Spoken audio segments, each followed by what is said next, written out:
Hello students. अब मैं आप लोगों के साथ में डिस्कस करूंगी pre fertilisation structures and events. Pre fertilisation मतलब फर्टिलाइजेशन प्रोसेस के होने से पहले, राइट? इसके लिए ये जानना पहले ज़्यादा ज़रूरी है कि फर्टिलाइजेशन क्या है।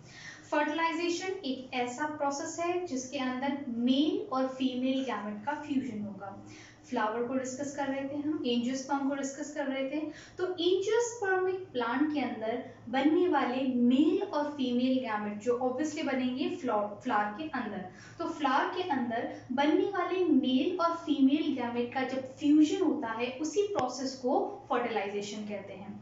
तो इस फर्टिलाइजेशन प्रोसेस के होने से पहले, राइट, होने से पहले कुछ एक स्ट्रक्चर्स और कुछ एक इवेंट्स होते हैं फ्लावर के अंदर, और वही मैं आपको उन सारे इवेंट्स और उन सारे स्ट्रक्चर्स का मैं आपको ब्रीफ में इंट्रोडक्शन दूंगी। फिर एक एक करके आगे नेक्स्ट आने वाले लेक्चर्स के अंदर मैं आपको एक एक स्ट्रक्चर और एक एक इवेंट को डिटेल में डिस्कस करूंगी। इस वीडियो में सिर्फ और सिर्फ इंट्रो दूंगी कि कौन कौन से स्ट्रक्चर्स हैं और कौन कौन से इवेंट्स हैं जो फर्टिलाइजेशन प्रोसेस के होने से पहले फ्लावर के अंदर बनते हैं या होते हैं। चलिए स्टार्ट करते हैं। सबसे पहला स्ट्रक्चर की बात करें, सबसे पहला स्ट्रक्चर, अच्छा एक चीज और देखिएगा, स्ट्रक्चर मेल में के भी अलग बनेंगे और फीमेल के अलग बनेंगे ऑब्वियसली, क्योंकि मेल के स्ट्रक्चर्स के अंदर मेल गैमेट और फीमेल के स्ट्रक्चर्स में फीमेल गैमेट बनेगा। तो स्ट्रक्चर की बात करें तो मेल, और उसमें भी मेल की बात करें तो मेल के अंदर क्या बनेगा या मेल पार्ट में क्या होगा, मेल में मेल रिप्रोडक्टिव ऑर्गन्स बनेंगे, राइट? तो सबसे इंपॉर्टेंट स्ट्रक्चर की अगर मैं बात करूं तो वो क्या है, रिप्रोडक्टिव ऑर्गन्स का बनना। क्योंकि अगर रिप्रोडक्टिव ऑर्गन्स ही नहीं बनेंगे तो गैमेट्स नहीं बनेंगे, और गैमेट्स ही नहीं बनेंगे तो फर्टिलाइजेशन होगा ही नहीं और आगे की कहानी चलेगी नहीं। तो सबसे इंपॉर्टेंट क्या है, रिप्रोडक्टिव स्ट्रक्चर्स का बनना। तो इसके अंदर मेल रिप्रोडक्टिव स्ट्रक्चर भी बनेगा और फीमेल रिप्रोडक्टिव स्ट्रक्चर भी, राइट? और मेल रिप्रोडक्टिव ऑर्गन की अगर मैं बात करूं तो मेल रिप्रोडक्टिव ऑर्गन कौन है, स्टेमन है, राइट? और उसमें भी एंथर इंपॉर्टेंट है, एंथर के अंदर ही मेल गैमेट का फॉर्मेशन होता है। फीमेल रिप्रोडक्टिव ऑर्गन कौन है, कार्पल, और कार्पल के अंदर भी फीमेल गैमेट का बनेगा ओवरी में। देखिएगा, तो मेल रिप्रोडक्टिव ऑर्गन बनेगा, मेल रिप्रोडक्टिव ऑर्गन को क्या कहा है, स्टेमन, और स्टेमन के दो पार्ट है, एंथर और फिलामेंट। अब ये एंथर सबसे इंपॉर्टेंट है क्योंकि एंथर में ही मेल गैमेट का फॉर्मेशन होगा। इस एंथर के अंदर होता है या इस एंथर के अंदर बनते हैं कौन, माइक्रोस्पोरेंजियम या फिर पोलन सैक। तो माइक्रोस्पोरेंजियम एंथर के अंदर फॉर्म होते हैं। जनरली एक टिपिकल एंथर की बात करूं तो एक टिपिकल एंथर के अंदर 4 माइक्रोस्पोरेंजिया फॉर्म होती हैं या पाई जाती हैं। तो एक एंथर के अंदर 4 माइक्रोस्पोरेंजिया या 4 पोलन सैक बनते हैं। अब देखिएगा, इन पोलन सैक या माइक्रोस्पोरेंजियम के अंदर ही पोलन ग्रेन का फॉर्मेशन होता है। तो ये सारे जो स्ट्रक्चर हैं वो किसमें अंदर, मेल पार्ट में बनते हैं, फ्लावर के मेल पार्ट में बनते हैं। तो सबसे पहला क्या बताया, मेल रिप्रोडक्टिव ऑर्गन बनेगा यानी कि स्टेमन, उससे बनेगा एंथर और फिलामेंट। फिर एंथर के अंदर 4, एक टिपिकल एंजियोस्पर्म की बात कर रही हूँ, जनरल बात कर रही हूँ, सबके सब एंजियोस्पर्म में ऐसा कोई जरूरी नहीं है, ये माइक्रोस्पोरेंजिया का या पोलन सैक का नंबर वेरी कर सकता है। लेकिन एक टिपिकल एंथर की बात की जाए या एक टिपिकल एंजियोस्पर्मिक प्लांट के अंदर पाए जाने वाले जो फ्लावर है उसके अंदर जिस एंथर की बात कर रही हूँ उस एंथर के अंदर 4 माइक्रोस्पोरेंजिया पाई जाती हैं या बनती है, यानी पोलन सैक बनती हैं, और इन्हीं माइक्रोस्पोरेंजिया के अंदर पोलन ग्रेन का फॉर्मेशन होता है।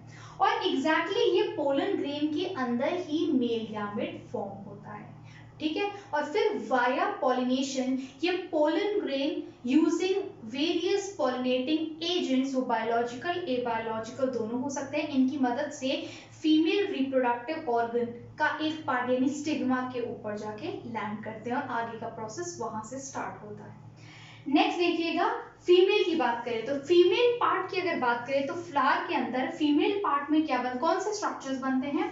फीमेल की बात करूं तो सबसे पहले फीमेल रिप्रोडक्टिव ऑर्गन बनेगा। तो फीमेल रिप्रोडक्टिव ऑर्गन कौन सा है, कार्पल, और कार्पल भी अपने आप, कार्पल के अंदर भी 3 स्ट्रक्चर्स है, कौन से, ओवरी, सबसे ऊपर स्टिग्मा, फिर ovary, sorry stigma, style and then ovary, right. तो ये तीनों के तीनों स्ट्रक्चर्स किसके हैं? कार्पल के हैं। और कार्पल क्या है अपने आप में? कार्पल एक फीमेल रिप्रोडक्टिव ऑर्गन है। तो देखिएगा स्टूडेंट्स, सबसे इंपॉर्टेंट क्या है फीमेल स्ट्रक्चर में बनना? फीमेल के अंदर बनेगा फीमेल रिप्रोडक्टिव ऑर्गन यानी कि कार्पल। अब इस कार्पल के अंदर सबसे इंपॉर्टेंट पार्ट कौन सा है?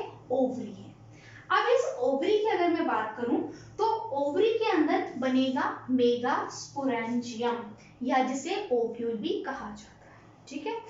अब देखिएगा, फोकस कीजिएगा इस पॉइंट पे, ध्यान से सुनिएगा। कार्पल के ओवरी के अंदर जो नेक्स्ट इंपॉर्टेंट स्ट्रक्चर बनता है उसे मेगास्पोरेंजिया कहा जाता है यानी कि ओव्यूल कहा जाता है। और इस मेगास्पोरेंजिया या ओव्यूल के अंदर ही एम्ब्रायो सैक का फॉर्मेशन होता है। आई रिपीट माई सेल्फ, सबसे इंपॉर्टेंट फीमेल पार्ट में क्या बनेगा? फीमेल रिप्रोडक्टिव ऑर्गन जिसे कार्पल कहा है। कार्पल में सबसे इंपॉर्टेंट पार्ट कौन सा है? ओवरी। ओवरी के अंदर बनेगा मेगास्पोरेंजियम यानी कि ओव्यूल। और इस मेगास्पोरेंजियम या ओव्यूल के अंदर ही फॉर्मेशन होगा नेक्स्ट इंपॉर्टेंट स्ट्रक्चर का, दैट इज एम्ब्रायो सैक। और एम्ब्रायो सैक में ही फीमेल गैमेट का फॉर्मेशन होता है। जैसे कि पोलन ग्रेन में मेल गैमेट का फॉर्मेशन होता है, उसी तरीके से एम्ब्रायो सैक में फॉर्मेशन होगा फीमेल गैमेट का। ये तो स्ट्रक्चर की बात हुई, ठीक है। नेक्स्ट मैं आप लोगों के साथ डिस्कस करूंगी वो कौन से इंपॉर्टेंट इवेंट्स हैं, जो फर्टिलाइजेशन से पहले होते हैं। सबसे इंपॉर्टेंट डिस्कस करेंगे हम मेल के अंदर सबसे पहले, राइट। तो मेल आरओ मतलब रिप्रोडक्टिव ऑर्गन्स। तो मेल रिप्रोडक्टिव ऑर्गन के अंदर दो बहुत इंपॉर्टेंट इवेंट्स है जिसको आगे आने वाले लेक्चर्स में मैं आपके साथ में बहुत डीपली डिस्कस करूंगी। सबसे पहला क्या है? माइक्रोस्पोरोजेनेसिस, यानी मेल रिप्रोडक्टिव ऑर्गन में एक बेहद इंपॉर्टेंट इवेंट है जिसका नाम है माइक्रोस्पोरोजेनेसिस। और इसके तहत या इसके थ्रू माइक्रोस्पोर्स का फॉर्मेशन होता है। माइक्रोस्पोर्स ही आगे जाके क्या बनाते हैं? मेल गैमेटोफाइट बनाते हैं। और उस मेल गैमेटोफाइट ही आगे जाके पोलन ग्रेन में कन्वर्ट होता है जिसके अंदर कौन बनता है? Male gamete. Obviously male gametophyte बोलना मतलब प्लांट का एक ऐसा पार्ट या ऐसी प्लांट बॉडी जिसके अंदर गैमेट का फॉर्मेशन होगा। तो मेल रिप्रोडक्टिव ऑर्गन में माइक्रोस्पोरोजेनेसिस होता है। इस प्रोसेस के थ्रू माइक्रोस्पोर्स बनते हैं। माइक्रोस्पोर्स ही आगे जाके मेल गैमेट का फॉर्मेशन करते हैं और मेल गैमेट के अंदर ही मेल गैमेटोफाइट का फॉर्मेशन होता है और उसी के अंदर ही मेल गैमेट का फॉर्मेशन होता है। नेक्स्ट जो इंपॉर्टेंट है वो है फीमेल रिप्रोडक्टिव ऑर्गन में भी दो इंपॉर्टेंट इवेंट्स होते हैं। सबसे पहला क्या है? मेगास्पोरोजेनेसिस।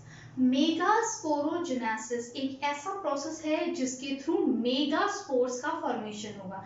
ध्यान दीजिएगा, माइक्रो वर्ड हम मेल के लिए और मेगा वर्ड हम फीमेल के लिए यूज करते हैं, राइट। तो आपको सुनने में थोड़ा सा कंफ्यूजन हो सकता है, ध्यान दीजिएगा। जब भी मेगा वर्ड होगा फीमेल के लिए और माइक्रो होगा मेल के लिए। तो फीमेल रिप्रोडक्टिव ऑर्गन में दो इंपॉर्टेंट इवेंट्स होते हैं। पहला है मेगास्पोरोजेनेसिस और दूसरा है फीमेल गैमेटोफाइट का फॉर्मेशन। अगर मैं मेगास्पोरोजेनेसिस की बात करूं तो मेगास्पोरोजेनेसिस प्रोसेस के अंदर मेगास्पोर्स का फॉर्मेशन होता है। यही मेगास्पोर्स आगे जाके फीमेल गैमेटोफाइट का फॉर्मेशन करते हैं। फीमेल गैमेटोफाइट को ही एम्ब्रायो सैक कहा जाता है। फिर इन्हीं फीमेल गैमेटोफाइट के अंदर किसका स्ट्रक्चर होता है, किसका फॉर्मेशन होता है? फॉर्मेशन होता है फीमेल गैमेट का, ठीक है।